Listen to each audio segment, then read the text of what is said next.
Bianca, good to be with you. I'm here with Congressman Jim Jordan, who in the wake of this raid on Trump's Mar-a-Lago residence had immediately called for the Attorney General Merrick Garland, as well as the FBI's Director Christopher Wray, to testify today as House lawmakers meet to vote on the Inflation Reduction Act. Obviously, that didn't happen, but what questions, Congressman, do you have for the Attorney General? Who did the raid? Where's the stuff they took from President Trump's office? And again, remember, you got to view this in context. So it was just a year ago when we learned that the Justice Department was treating moms and dads as domestic terrorists. And then, of course, the big news, of course, the big thing, the unprecedented thing that happened this week was the raid on the personal residence of the former president of the United States of America and likely candidate for the Republican Party in 2024. At least I hope he's the candidate. So this is truly dangerous, frightening times we see, and you know, again, context is important. And then the further context is, look at all they've done to President Trump in 6 years. I mean, they spied on his campaign, impeachment one, impeachment two. I spoke to him I spoke to him Monday night, and he was in great spirits in spite of what just happened at his home. And you saw the statement last night urging the FBI to release the warrant and property inventory immediately. Obviously, the former president has those documents, so why not release those himself? He said he's for releasing them. He put out a statement today, said he's for it. I think we'll know around 3 o'clock this afternoon when the court convenes and the judge makes a decision, but I expect that'll get released. I guess really what you need to see is the affidavit where it spells out in much greater detail what they're actually looking for.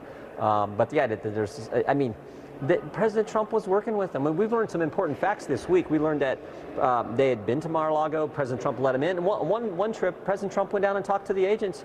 They told him to put some padlock on the door, if you can believe press reports. They did everything. They were complying all the way. So why this action? It makes no sense.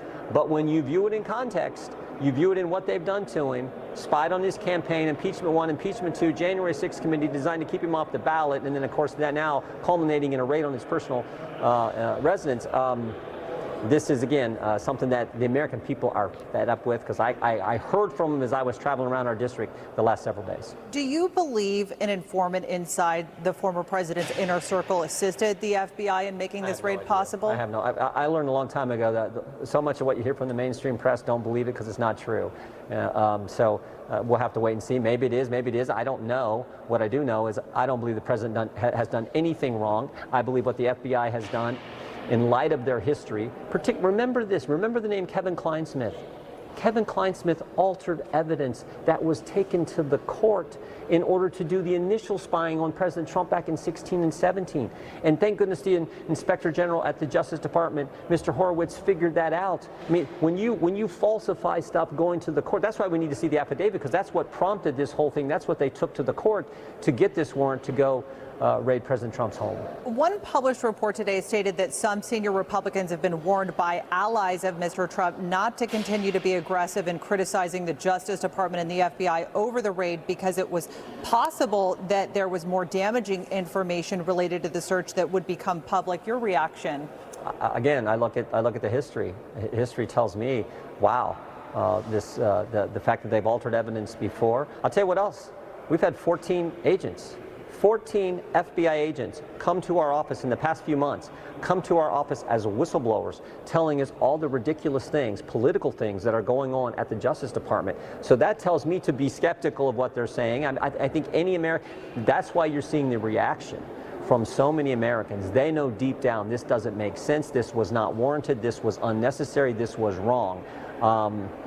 So I think that's the logical, common sense reaction to have here, and I think it's the right one. Are you hearing enough right now from your colleagues on the Senate side?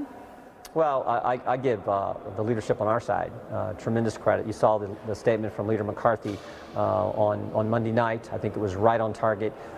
You've seen statements from all, I think some of the committee Republican ranking members on committees, Republican leadership in the House.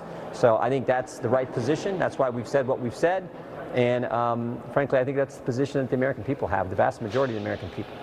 Presently, what do you think Republicans will pursue in terms of investigating this or pursuing this, both in the present and perhaps if Republicans win back a majority in November. Right now, we're going to continue to work with the whistleblowers. They're coming forward with credible evidence. I mean, and that they're brave individuals. I mean, coming forward and telling us this is what's going on at our Justice Department, where it's supposed to be equal treatment under the law. It's supposed to be one standard, not this double standard that we've become now all too familiar with. So we'll continue to do that. We'll continue to ask for information. We'll continue to demand that they come talk to us.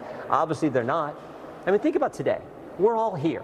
We're here voting on this ridiculous bill that's going to have 87,000 agents go harass Americans, going to spend a bunch of money, going to exacerbate the already 41-year high inflation rate. We're all here. They could come answer our questions. No, we're not going to do it. Even though we have questions that the American people, the folks we get the privilege of representing, questions that need answered that they want answers to. So it's frustrating. It's frustrating for me. So I know how frustrating it is for the American people, and frankly, how frustrating it has to be for President Trump and his family.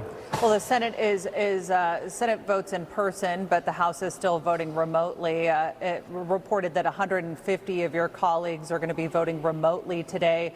Talk to me a little bit about the Inflation Reduction Act and what Americans are going to feel in the wake of this legislation, which is expected to pass today. Well, first on the remote voting, the folks I get the privilege of representing, they don't get to phone it in. They don't get to proxy it in. They don't get to Zoom and remote work. They're in agriculture, construction, manufacturing, and trucking. In Ohio, we make things, grow things, move things. They have to show up to work. And here they are showing up to work back home today, busting their tail. J.P. Morgan's CEO is warning that an economic hurricane is coming. Are you preparing? If you don't do anything, your 401k could be a 201k, and that is not good. So call our trusted friends at Lear Capital. For 25 years, Lear has helped investors own gold to protect against market chaos. It's a good thing. They can help you too. Get your information and up to $15,000 in bonus IRA gold. Just call this number, 800-880-4300. That's 800-880-4300.